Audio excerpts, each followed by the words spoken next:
오늘은 9월의 마지막 주일입니다. 벌써 어느덧 9월이 다 가고 또 추석을 앞두고 있습니다. 특별히 추석 명절을 앞둔 오늘 비록 우리가 함께 주의 성전에서 예배하지 못하는 그런 아쉬움이 있지만 그래도 오늘도 이 예배 가운데 주님이 주시는 은혜가 다시 한번 여러분 가운데 임하기를 간절히 바랍니다. 특별히 추석 명절을 맞아서 여러분의 가정, 가족들에게 충만하게 채우시는 우리 주님의 은혜가 넘치기를 간절히 축복합니다. 추석은 우리 민족이 대대로 지켜온 명절입니다. 그런데 이 추석 8월 대보름날 한 해의 추수와 결실을 맞아서 온 가족이 함께 감사하며 조상들의 은혜 또 사랑을 기억하는 날이죠. 그런데 사실 추석이라고 하는 것은 조상들의 은혜를 기억할 뿐만 아니라 더 나아가서 우리 가족들, 특별히 자녀들과 후손들에게 어떻게 이 전통을 이어갈 것인가, 또 그들에게 가르치고 또 유산으로 전통으로 이어질 것을 알려주는 중요한 의미가 이 명절 가운데 있는 것입니다. 그래서 우리는 이 명절 때 되면은 어르신들이 함께 모이죠. 그리고 자녀들도 모이고 친척도 모여요. 그러면 좋은 이야기 덕담도 해주고 또 교훈의 말씀도 주시고, 그래서 모처럼 정말 가족 간에 서로에게 안부를 묻고 또 사랑을 전하는 그런 시간이 됩니다. 그런데 언제부터인가 우리의 이 가정, 특별히 명절 때부터 자녀들이 부담스러워하는 자녀들이 생겨나기 시작했죠. 왜냐하면 모처럼 흩어져 살던 가족, 친척, 친지들이 모여서 얼굴을 대하니까 자연스럽게 안부를 묻겠죠. 어떻게 지냈느냐, 건강했느냐, 그러면서 궁금하잖아요. 예를 들면 취업을 앞둔 자녀들은 어떻게 취직을 했느냐, 또 결혼 정년기에 있는 자녀들에게는 결혼을 했냐, 언제 할 거냐, 결혼을 앞두고 혹시 만나는 사람이 있느냐, 이런 걸 묻잖아요. 이유는 잘 되기 위해서, 잘 살라고 축복하려고 묻는 거예요. 근데 이제 당사자들은 부담이 될 거예요. 열심히 하는데 취업을 잘 못하고 있고 취직이 안 돼서 가뜩이나 부담스러운데 자꾸 그런 말 들으니까 미안하기도 하고 스스로 또 자책감도 들고 심지어는 이제 잔소리로 들리는 것이죠. 그러다 보니까 명절에 고향이나 집에 내려가지 않는 자녀들도 생기게 되고 또 이런 문제로 또 가정의 분위기가 불편해지고 갈등까지 야기되는 경우를 생각하게 됩니다.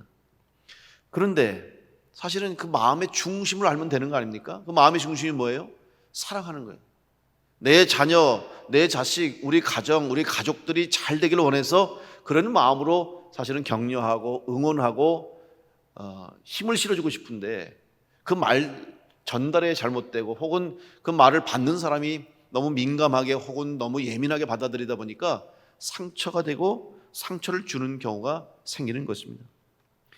그런데 마음을 잘 생각해 보면 이 말씀을 하신 이유는 내가 잘 되게 하려고 하시는구나, 나를 축복하려고 하시는구나 하는 것 생각하면 그렇게 문제될 것도 없는 것 같습니다. 바라기는 이번 추석 명절에는 여러분 사실은 가족끼리 함께 하기도 어려운 명절을 맞이했어요. 참 살다 보니 가족끼리 모이지 말라고 하는 추석 명절을 또 되도록이면 이번에는 서로 모여서 지키지 말라고 하는 이렇게 권면하고 홍보하는 시대가 됐습니다. 그래서 모이기도 힘들어지고 또 함께하기도 어려운 시대를 맞이했습니다마는 여러분 가족 간에 서로 안부를 묻고 서로 또 격려하고 응원하는 이 과정 속에서 상처를 주는 일이나 상처받는 일이 없도록 여러분 특별히 서로 조심해 주시고, 그리고 이런 어려운 때에 더욱더 서로를 위해서 기도할 수 있는 그런 명절이 됐으면 좋겠습니다. 중요한 것은 그 사람의 마음을 알면 크게 문제될 게 없어요. 근데 그 마음을 이해하지 못하고 그 마음을 오해하니까 문제가 되는 것이죠.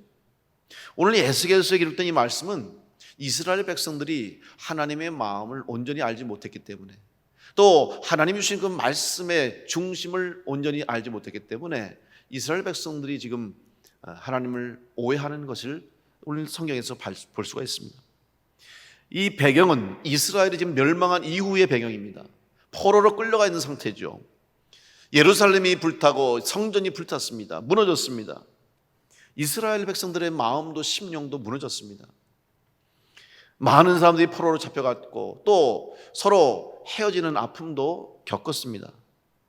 이런 상황 속에서 지금 포로로 잡혀가 있는 이스라엘 백성들을 고통 속에 또 낙심 중에 실망한 성도들, 그래도 예루살렘만큼은 혹은 예루살렘 성전만큼은 하나님이 지켜주시고 보호해 줄 줄 알았는데 다 불타버렸어요.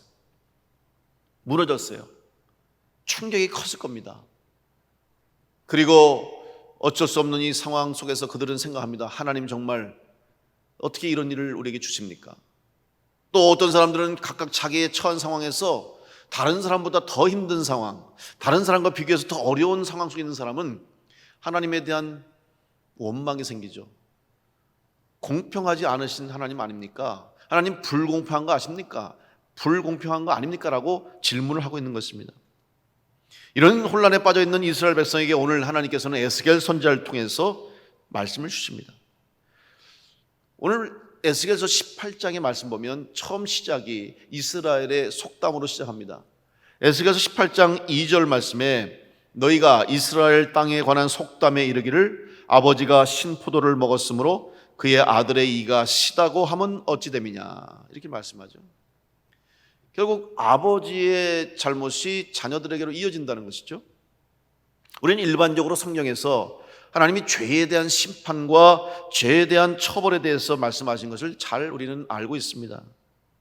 특별히 하나님의 진노가 그 당대에 그 한 사람으로 끝나지 않고 자녀와 후손과 심지어는 그 공동체 전체로 전가되는 것을 우리는 말씀에서 볼 수가 있습니다.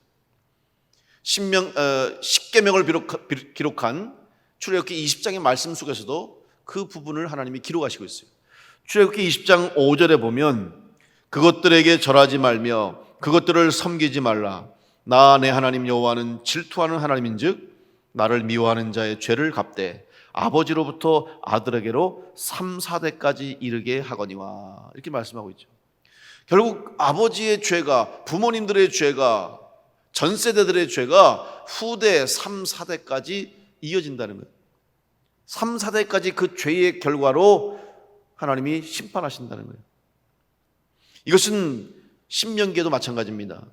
하나님 앞에 우상을 섬긴 거나 살인을 저지른 것처럼 심각한 범죄에 대해서는 한 사람의 죄를 묻는 것으로 끝나지 않고 공동 책임을 주셔서 그 마을, 도시, 그 공동체 전체를 심판하시는 하나님의 말씀을 기록하고 있습니다. 그런데 여기서 우리가 분명히 알아야 할 것이 있습니다. 하나님의 뜻이 무엇인가, 하나님의 마음의 중심이 무엇인가를 이해해야 됩니다. 우리는 그 모습을 보면, 하나님의 그러한 심판을 보면 두렵습니다. 공포를 느낍니다. 하나님의 그 엄한 심판을 보며 우리는 두려움을 느낍니다. 그런데 하나님이 왜 그렇게 하십니까? 망하게 하기 위함입니까? 죽이기 위함입니까? 아니죠. 성경은 분명히 말씀하는 거예요. 우리가 먼저 하나님의 마음을 바로 알면 그 심판과 하나님의 그 죄에 대한 엄격한 판단은 결국 우리를 살리시고 구원하시고 회복시키기 위한 것이라는 것을 알 수가 있습니다. 망하게 하시는 것이 아니고 죽이려고 하신 것이 아니라는 것을 알 수 있죠. 출애굽기 20장 6절 말씀, 조금 전에 제가 5절을 우리가 읽었어요. 하나님이 그 아버지의 죄를 갚되 3, 4대까지 이르게 하신다는 말씀을 읽었고, 그 이어서 바로 기록된 6절 말씀 한번 보시면 나를 사랑하고 내 계명을 지키는 자에게는 1000대까지 은혜를 베푸느니라. 한번 여러분 비교해 보세요. 잘못을 통해서, 죄를 통해서 3, 4대까지 벌 주신다는 하나님. 그런데 하나님 말씀을 지키고 하나님을 사랑하고 하나님 마음에 합한 자가 될 때 주시는 은혜와 복은 3, 4대까지 주시는 겁니까? 벌을 3, 4대까지 주니까 복도 3, 4대까지 준다, 그게 아니죠. 1000대까지 은혜를 베푸신다고 그랬어요. 비교가 됩니까? 3, 4대까지 하나님이 죄를 물으시는데 1000대까지 복을 주시는 하나님. 결국 이 말씀은 하나님이 주시는 처벌은 그저 망하게 하시고 힘들게 만들고 죽이려는 하나님의 뜻이 아니라 결국 살리시고 고치시고 복 주시기를 원하시는 하나님의 뜻이라는 것을 깨닫게 되는 것입니다. 오늘 이번 추석을 맞이해서 다시 한번 여러분의 가정과 여러분의 자녀들과 여러분의 삶 가운데 하나님이 주시는 이 복과 은혜가 충만하시기를 간절히 축복합니다. 이것이 바로 하나님의 마음입니다. 오늘 에스겔 선지자를 통해서 포로된 백성들에게 하나님이 말씀하셨습니다. 잘 살아라. 죽으려고 하지 말고 또 죽지 말고 살아라. 이렇게 말씀하시는 거예요. 포기하지 말아라. 원망하지 말아라. 비록 힘들고 어렵고 고통스러워도 잘 살 수 있다. 그러니 힘을 내서 잘 살아라 하는 것이 하나님의 말씀인 것입니다. 바로 오늘 우리와 같은 지금 이 상황 속에서 우리는 이 하나님 말씀을 듣게 됩니다. 우리는 원망하게 돼요. 왜 이런 상황을 주셨습니까? 이런 어려움을 주셨습니까? 이런 시련을 주셨습니까? 그 중에서도 여러분 다른 사람과 비교해 볼 때 저 사람은 그래도 어려운 중에 잘 되는데, 저 사람은 힘든 중에서도 그래도 잘 살고 있는데 왜 나는 더 어렵습니까? 왜 나는 더 힘듭니까? 왜 우리 사업, 내 가정, 내 일은 이렇게 어렵습니까? 라고 원망할 수가 있어요. 불공평하신 하나님을 생각할 수 있는데 아닙니다. 하나님은 반드시 우리를 살리시기 위해서 여러분 가운데 하나님 주시는 은혜가 있음을 믿으시고 이 어려운 시기를 잘 통과해서 결국 마지막에 하나님의 결론, 우리를 살리시고 우리를 복주시고 우리를 새롭게 하시는 은혜가 있음을 믿으시고 어려운 중에도 힘든 중에도 하나님의 은혜를 기억하고 감사하는 성도를 될 수 있기를 간절히 축복합니다. 그렇다면 하나님은 오늘 우리에게 잘 살아라 말씀하시는데 어떻게 사는 것이 잘 사는 거예요? 그럼 어떻게 해야 잘 살 수 있습니까? 어떻게 해야 하나님이 주시는 은혜와 복을 누리는 자로 살 수 있습니까? 그 말씀을 오늘 우리가 이 에스겔 선지자의 말씀을 통해서 발견할 수 있습니다. 첫째로 하나님은 에스겔을 통해서 주신 말씀이 하나님을 향하라고 말씀하십니다. 그런데 문제는 우리가 지금 하나님을 향하고 있지 않은 거예요. 돌아서 있어요. 따라서 하나님을 향해서 돌아서는 자가 될 때 하나님의 은혜 가운데 잘 사는 성도가 될 수 있습니다. 우리는 익숙해진 것을 벗어나는 것을 참 두려워합니다. 몸에 이미 편하게 익숙해진 것을 바꾸려고 하면 참 어렵죠. 습관을 하나 바꾸는 것도 참 쉽지 않습니다. 이건 어찌 보면 우리 인간의 본능이라고 할 수 있어요. 안전을 위해서, 상존을 위해서 나의 삶을 익숙하게 우리가 살고 있어요. 그래서 늘 정해진 혹은 장소 혹은 안전이 보장된 곳에서 매일매일 정해진 삶의 이 모습을 가지고 우리가 살아가는 것이 인간입니다. 그런데 그것이 갑자기 어떤 큰 외적인 영향과 환경에 의해서 변화가 오면 두려움을 느낍니다. 불안을 느낍니다. 그것이 바로 우리 인간이죠. 그걸 바꾸는 게 어려운 거예요. 그래서 그런 환경에 대처하고 대응하고 또 새로운 변화된 환경 속에서 살아남기 위해서 우리 인간은 노력하는 거죠. 물론 이러한 과정이 우리 인간을 발전시켰습니다. 또 이러한 과정 속에서 인간에게 유익한 것들을 만들어내고 그것을 계속해서 전수해 주죠. 이럴 때는 이렇게 하는 것이 우리에게 유익이고 이런 상황 가운데는 이렇게 행동해야 살아남을 수 있다 하는 것을 배워서 이것들을 하나의 문화와 전통과 관습을 만들어서 나의 당대로 끝나는 것이 아니라 내 자녀들과 후손들에게 물려주는 거죠. 여러분 명절도 마찬가지입니다. 추석도 그렇고 절기도 그렇고 이런 것들이 왜 필요하냐? 결국 우리의 삶의 생존과 또 우리의 삶의 유익을 위해서 계속 대대로 후대에게 물려줘야 할 것이기 때문에 그것을 가치 있게 여기고 그것을 가르치고 있는 겁니다. 만약 해악한 것이라면 어떻게 되겠습니까? 버려야 되겠죠. 이렇게 하니까 우리에게 피해가 왔다, 또 이런 것들을 하니까 우리가 어려워졌다, 그러면 버리는 거예요. 빨리 바꿔야 되는 거예요. 그런데 그걸 바꾸지 못하면 또 시대의 변화와 흐름 속에서 더 이상 가치가 없어지고 더 이상 쓸모없는 것이 있다면 바꿔야 되는데 그걸 붙잡고 있으면 결국은 피해가 오고 어려움을 겪고 심지어는 멸망하게 되는 거죠. 우리는 이거 역사의 과정 속에서 수없이 보아왔습니다. 많은 나라들이 변화에 대응하지 못하고 또 새로운 다가오는 시대와 상황 속에서 변화되지 못함으로 멸망하는 것들을 많이 보아왔습니다. 오늘 이스라엘 백성들은 먼저 하나님 앞에서 그들이 해결할 문제가 있었습니다. 이것은 마치 이스라엘 백성에 있어서 끊임없이 대두되는 문제 중에 하나죠. 바로 우상 숭배의 문제였습니다. 이것은 마치 고질병처럼 어느 순간 사라졌다가 또 생겨나고 또 정리됐다가 또 나타나는 것 같은, 마치 이스라엘 백성의 영적인 암과도 같은 존재였습니다. 오늘 우리의 삶 가운데도 마찬가지입니다. 우리는 미처 우리가 인식하지 못하고 하나님 앞에 범하는 죄들이 많이 있습니다. 바로 우상 숭배의 문제도 마찬가지. 우리가 이 명절 때만 되면 제사 문제 때문에 힘들어하는 성도들 많습니다. 아마 여러분 중에도 올해도 제사를 드리는데 이걸 내가 어떻게 되나, 우리 힘들어하는 분들 많죠. 특별히 여자 성도님들 보면 며느리로 또 남편이 믿지 않고 믿음이 없는 가정에서 제사를 차리고 제사를 드리는데 참 어려워요. 힘들어요. 고민이 많이 될 겁니다. 여러분 기도하면서 지혜롭게 은혜 가운데 잘 이기시기 바랍니다. 그런데 우리의 우상의 문제는 눈앞에 보이는 분명한 우상도 있지만 사실 지금 오늘 이 현대 시대를 살아가는 우리에게 더 심각한 우상이 많아요. 이미 우리의 생활 가운데 깊숙이 들어와서 전혀 불편함이 없이 매일매일 삶 가운데 습관처럼 우리의 생활의 일부분이 돼서 우리가 이미 누리고 있고 행하고 있는 우상 숭배의 문제가 많다는 거예요. 나도 모르게 하나님보다 더 사랑하는 것들이 많고 또 하나님 앞에 예배할 것에 방해되는 것들이 많고 버리기가 어려울 정도로 이미 우리의 삶 가운데 들어와 있는 우상 숭배의 문제가 많다는 겁니다. 여러분들이 그것을 잘 다시 한번 생각하면서 하나님 앞에 내가 돌아서야 할 것이 있다고 한다면 과감히 버리고 돌아설 수 있는 은혜가 있기를 바랍니다.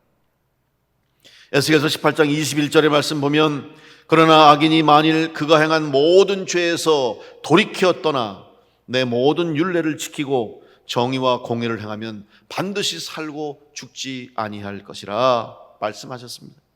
여러분, 죄에서 돌이키라는 것이 하나님의 말씀이에요. 돌이켜야 되는 거예요. 여러분, 돌이킨다는 것은 뭡니까? 돌이키기 위해서는 먼저 우리의 시선이 달라져야 되죠. 사람은 바라보는 쪽으로 가게 돼 있어요. 내가 바르게 걷기 위해서는 어떻게 합니까? 앞을 잘 봐야 되겠죠. 앞을 가면서 뒤를 돌아다보면 어때요? 삐뚤삐뚤 가는 거예요. 우왕좌왕하게 되고 방향을 잃게 되고 심지어는 앞에 장애물을 만나면 넘어지게 돼요. 걸려 넘어지게 되는 거예요. 걸림돌이 없어야 되는 거예요. 우리 인생에 걸림돌이 만나면 여러분 얼마나 힘들어요. 그 걸림돌 때문에 넘어지고 걸림돌 때문에 쓰러지면 피해를 입어요. 영적 생활도 마찬가지예요. 우리가 앞을 바라보는 거, 바로 바라보는 거예요. 성경 말씀에도 분명히 말씀합니다. 오늘 30절 말씀에 본문에 보면 이렇게 말씀합니다. 주 여호와의 말씀이니라 이스라엘 족속아 내가 너희 각 사람이 행한 대로 심판할지라 너희는 돌이켜 회개하고 모든 죄에서 떠날지어다. 그리한즉 그것이 너희에게 죄악의 걸림돌이 되지 아니하리라. 이렇게 말씀하고 있죠. 여러분, 죄악에서 떠나는 것은 걸림돌을 제거하는 겁니다. 걸림돌이 있는데 그걸 보지 못할 수가 있는 거예요. 따라서 먼저 하나님을 향해 돌이키라는 것은 앞을 바로 볼 수 있는 거예요. 하나님을 바라보게 될 때 걸림돌이 사라지게 되고 하나님을 바라보는 자가 될 때 우리는 이 믿음의 길을 끝까지 바르게 걸어갈 수가 있는 것입니다. 오늘 다시 한번 여러분 하나님을 향해 돌아서서 하나님을 바라보시고 십자가를 바라보고 우리에게 주어진 믿음의 길을 끝까지 걸어감으로 영적으로 육적으로 잘 살아갈 수 있는 복된 성도가 될 수 있기를 간절히 축복합니다. 두 번째, 오늘 우리가 잘 사는 사람이 되기 위해서는 하나님 말씀하셨습니다. 우리의 모든 죄악을 버려라 말씀하셨습니다. 이제 하나님 향해 돌아섰어요. 그리고 하나님을 향해 걸어갑니다. 그런데 죄악을 버리라는 거죠. 여전히 하나님을 향하고 있으면서도 죄와 악으로 살아가는 삶은 거짓된 삶이죠. 지금 그 어느 때보다도 우리는 변화 가운데 살고 있습니다. 변하지 않으면 살아날 수 없다, 살아남을 수 없다라고 한 말을 들은 지가 오래됐습니다. 그런데 아무리 변화가 필요하고 또 아무리 빠르게 변화해야 한다 할지라도 그보다 더 중요한 것이 있습니다. 뭐냐 하면 변화시켜야 할 것과, 다시 말하면 변화되어야 할 것과 변해서는 안 될 것을 구분하는 것이 먼저 우선돼야 되는 거죠. 정작 지키고 보호해야 할 것은 쉽게 변해버리고 변화돼야 할 것을 붙잡고 있다고 한다면 이것은 그 사람의 삶에 아무런 일도 일어나지 않습니다. 오히려 그 사람의 삶은 퇴보할 것입니다. 무조건 모든 것이 다 변화해야 된다는 것을 의미하는 것이 아닙니다. 한번 여러분 생각해 보세요. 성경 말씀, 우리가 지금 이 성경 말씀을 신앙생활의 믿음의 근거로 삼고 하나님의 말씀으로 믿고 우리는 신앙생활을 합니다. 그런데 성경이 어떻습니까? 여러분, 성경은 변하지 않는 진리입니다. 성경이 기록되어 이제 오늘날의 이 성경과 같은 이 성경책이 만들어지기는 과정이 있었습니다. 구약시대에도 두루마리가 있었고 하나님 말씀이 기록되어 있었고 양피지에 여러 가지 방법을 통해서 이렇게 기록되어 왔다가 이제 구약 성경 같은 경우는 90년 암례회에서 정경화 작업을 통해서 오늘 구약이 결정이 됐고, 또 신약은 300년대에 와서 당시에도 여러 책들이 있었고 복음서도 있었는데 이것이 이제 여러 문제가 있는 것도 있었고 위험성을 가진 것도 있었기 때문에 정리돼서 회의를 거쳐서 오늘날의 성경이 정경화됐습니다. 그리고 나서 지금 세월이 얼마나 지났습니까? 1700년, 2000년 가까운 시간이 지나오는 동안에 성경은 변하지 않았습니다. 물론 새롭게 번역이 되고 조금 더 편하게 읽은 여러 가지 다양한 번역판이 나오고 있습니다만은 그래도 여전히 성경은 변하지 않고 우리에게 읽혀지고 있고 오늘 우리에게 주어져 있어요. 변할 수가 없는 거죠. 왜? 하나님의 말씀이기 때문에, 진리이기 때문에 그렇습니다. 여러분, 세상에 어느 책이 이렇게 오랜 세월 동안 변함없이 사람들에게 읽혀지고 있고 전 세계의 언어로 계속해서 번역되고 있고 지금도 끊임없이 만들어지고 있는 책이 어디 있습니까? 성경밖에 없어요. 아무리 인기 있는 책도, 아무리 소중하다고 외치는 책도 시대가 지나고 또 시간이 지나면 다 묻혀지게 되고 그렇게까지 사람들에게 사랑받을 수가 없어요. 그러나 성경은 어떻습니까? 여전히 변함없이 끊임없이 앞으로도 계속해서 우리 가운데 진리의 말씀으로, 하나님의 말씀으로 읽혀지는 거예요. 진리이기 때문에 변할 수가 없어요. 변해서는 안 되는 것입니다. 우리가 세상 가운데 살면서 성도로서 바꿔야 되고 변화해야 될 것도 있지만 그러나 반드시 지켜야 될 것도 있다는 것을 생각합니다. 특별히 그 말씀을 여러분 붙잡고 이 말씀 가운데서 여러분이 믿음을 가지고 신앙생활을 할 때 그 성도가 끝까지 이기는 자가 되는 것입니다. 왜냐하면 이 말씀은 기준은 변해서는 안 돼요. 기준이 흔들리면 다 흔들리는 거 아닙니까? 기준이 무너지면 다 무너지는 것처럼 하나님의 말씀이 우리의 신앙생활의 기준, 내 삶의 기준, 우리의 믿음의 기준이 될 때에 우리가 흔들림 없는 영적 생활을 할 수가 있는 것입니다. 그러면 성경 말씀이 우리에게 주시는 진리의 말씀 중에 가장 중요한 것이 뭡니까? 바로 오늘 인간이 영적으로 해결해야 할 가장 첫 번째 문제가 뭐냐면 죄의 문제입니다.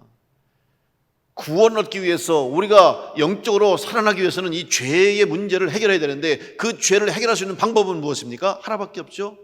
하나님께서 말씀을 통해서 우리를 구원해 주시고 용서해 주시고 살리시기 위해서 예수 그리스도를 이 땅에 보내주셨고, 예수님 말씀이 육신이 되어서 이 땅에 오신 분이라고 요한복음에서 말씀하고 있습니다. 따라서 우리는 말씀을 통해서 예수님이 이 땅에 오심을 믿고 그 예수님이 십자가에 나의 죄를 대신하시기 위해서, 나의 죄를 대속하시기 위해서 주님이 십자가에 달리셔서 피 흘려 죽으심으로 내 죄가 사함받고 주님이 십자가에 다시 죽으시고 사흘 만에 부활하심으로 새 생명을 우리에게 허락하신 것처럼, 영원한 생명을 주신 것처럼 우리도 예수 믿는 자로서 부활의 소망 가지고 영원한 생명을 가진 자로 살아가고 있는 거예요. 이것을 말씀을 통해서 우리는 알게 되고 배우게 되고 깨닫게 되고 믿게 되므로 우리는 오늘 새 생명 얻은 자로 살아가게 되는 것입니다. 따라서 말씀을 통해서 오늘 우리는 죄의 문제를 해결받아야 되는 거예요. 다른 그 무엇으로 죄의 문제 해결받는 게 아니에요. 어떤 사람은 자기의 노력으로 죄의 문제를 해결받으려고 하는 사람이 있습니다. 아닙니다. 은혜로, 하나님의 은혜로, 그 은혜는 말씀을 통해 주시는 은혜, 말씀 속에 주시는 하나님의 능력이 우리 가운데 임함으로 우리가 죄의 문제를 해결받고 죄를 버리고 온전한 하나님의 백성으로 살아가게 되는 것입니다. 다시 한번 오늘 여러분에게 이 말씀이 임하셨고 이 말씀의 은혜와 능력으로 우리가 구원받은 성도로 이 땅을 살아갈 수 있음을 믿으시면서 여러분 죄의 문제를 해결받은, 그리고 영적 자유함을 얻고 늘 날마다 기쁨으로 감사함으로 살아가서 하나님이 기뻐하시는 성도로 승리할 수 있기를 간절히 축복합니다. 우리는 용서받은 죄인이에요.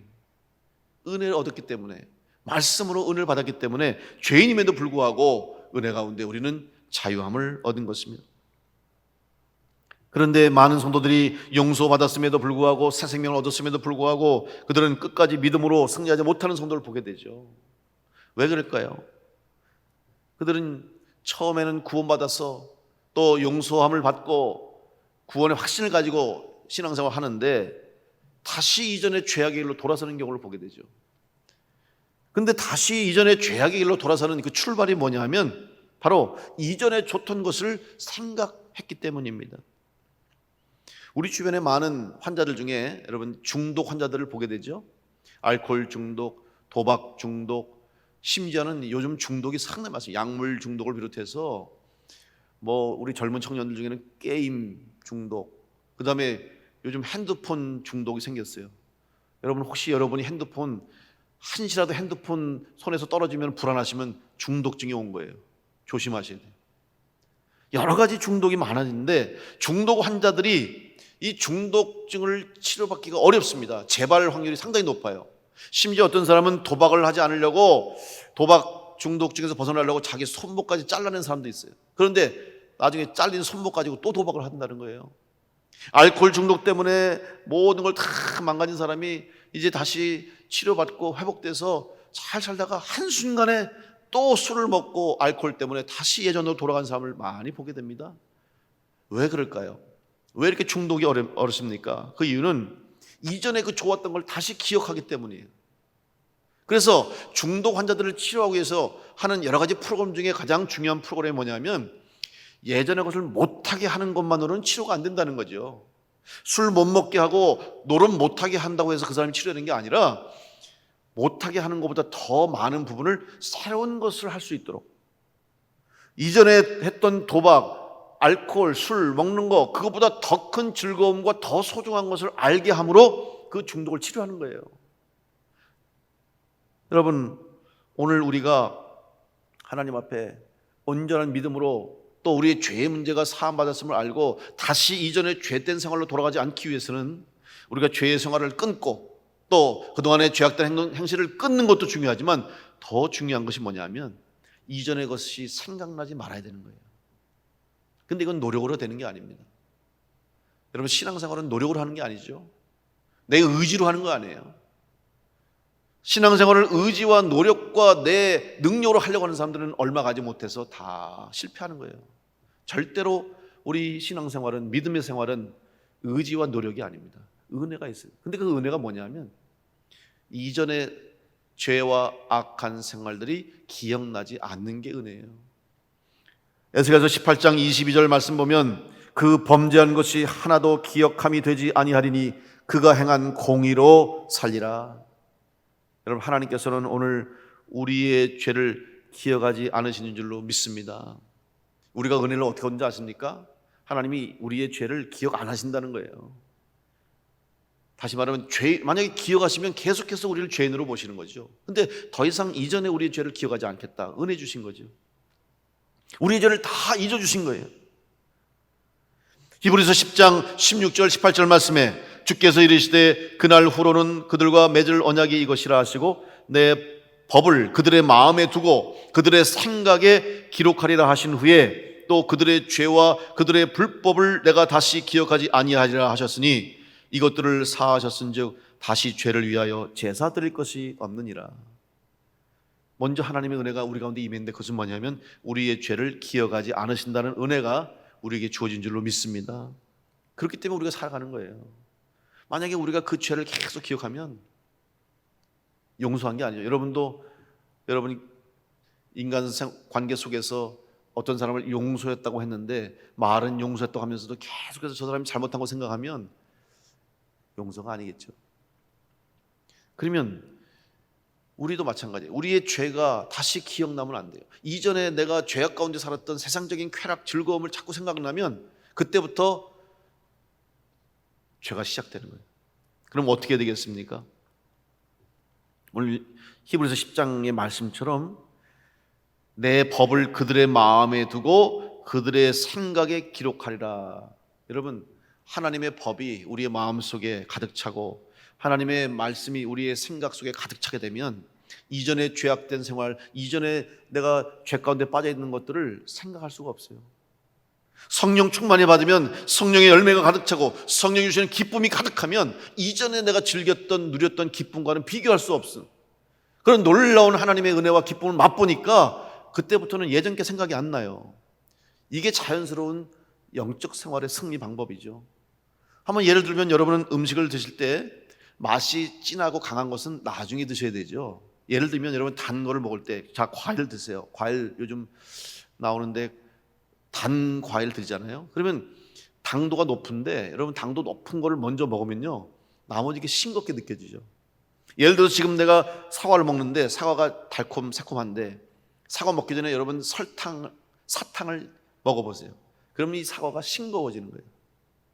그죠? 이거는 어쩔 수가 없는 거예요. 너무 강한 맛을 먼저 봤기 때문에.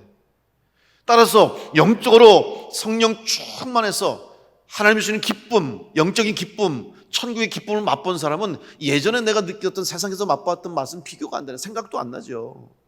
그런데 그 맛을 모르면 하나님의 주시는 은혜의 맛, 성령의 충만한 기쁨을 누리지 못하니까 자꾸 예전의 맛이 떠오르고 예전의 생각이 자꾸 나는 거예요. 그러니까 다시 죄악의 길로 가게 되는 것이죠.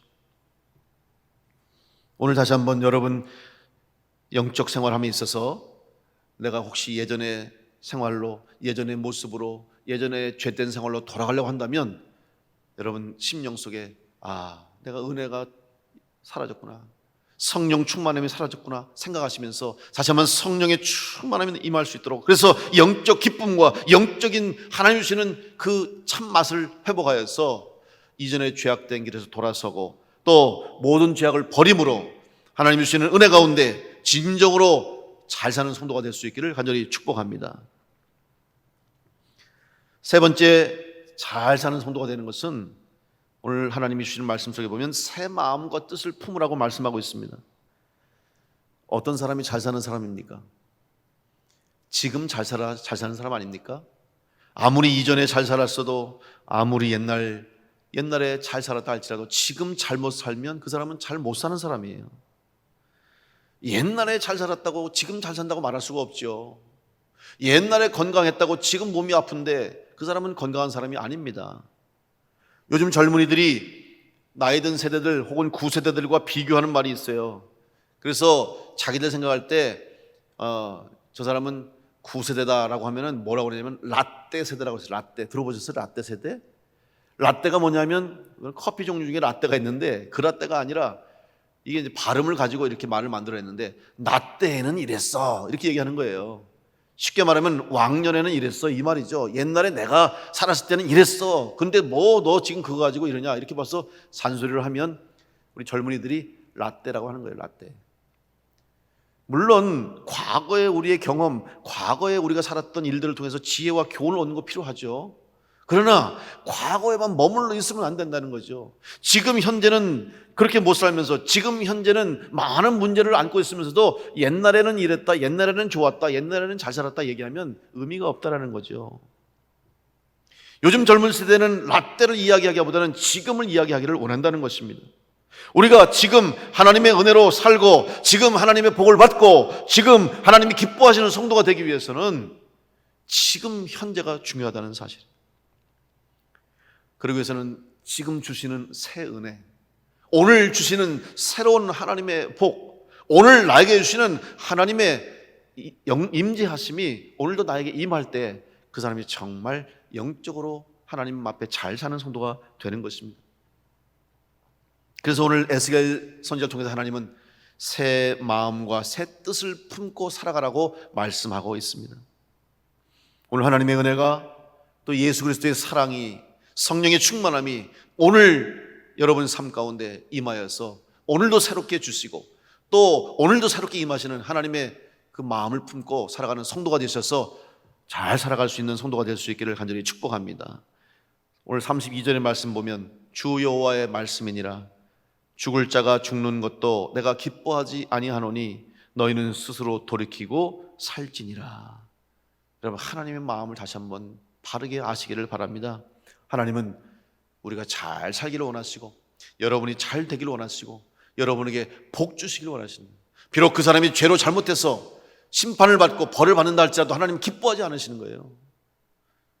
오히려 안타까운 마음으로 더 돌이켜서 회복해서 잘 살게 하시려고 그 어려움을 주신 것처럼, 어찌 보면 오늘 지금 우리가 이 시대 가운데 코로나로 인해서 겪는 여러 가지 영적인 어려움과 위험과 또 시험과 고통은 어찌 보면 하나님이 우리에게 주시는 죄에 대한 심판이에요. 그러나 그 심판은 우리를 망하게 하시는 것이 아니라, 우리로 하여금 멸망하게 하시는 것이 아니라 돌이키게 하시기 위한 하나님의 간절한, 하나님의 그 강한 우리를 향한 사랑의 마음임을 여러분이 깨닫고 잘 살게 하시려고, 또 온전히 믿음의 길을 하게 하시기 위한 하나님의 뜻임을 깨닫고 하나님께로 돌이키고 하나님 앞에 온전히 죄에 대한 생활을 벗어버리고 오늘도 우리 가운데 임재하시고 지금도 살아서 우리 가운데 함께 하시는 하나님의 은혜로 새 마음과 하나님 주시는 새 뜻을 품고 영적으로 바로 서는 성도가 되어서 이 세상 가운데서, 이 어려움 가운데서, 이 시험 가운데서, 고통 가운데서 통과하고 이겨내서 승리하는 우리 모든 성도를 될 수 있기를 간절히 축복합니다. 여러분, 하나님은 여러분을 사랑하십니다. 하나님은 여러분이 잘 살기를 원하고 계세요. 여러분의 어려움도 알고 계십니다. 여러분의 힘듦도 알고 계세요. 그러나 하나님은 그 약속하신 대로 반드시 우리에게 복 주시고 은혜 주시는 하나님이심을 믿으시고 우리의 영적 상태, 나의 삶의 모습, 나의 현재 신앙생활을 돌아보면서 하나님 앞에 다시 한번 믿음으로 돌아서고 죄를 벗어버리고 새 마음 새 뜻으로 하나님을 향해 나가는 성도가 되어서 약속하신 하나님의 은혜와 복을 풍성히 누리는 복된 성도를 다 될 수 있기를 간절히 축원합니다. 기도하겠습니다.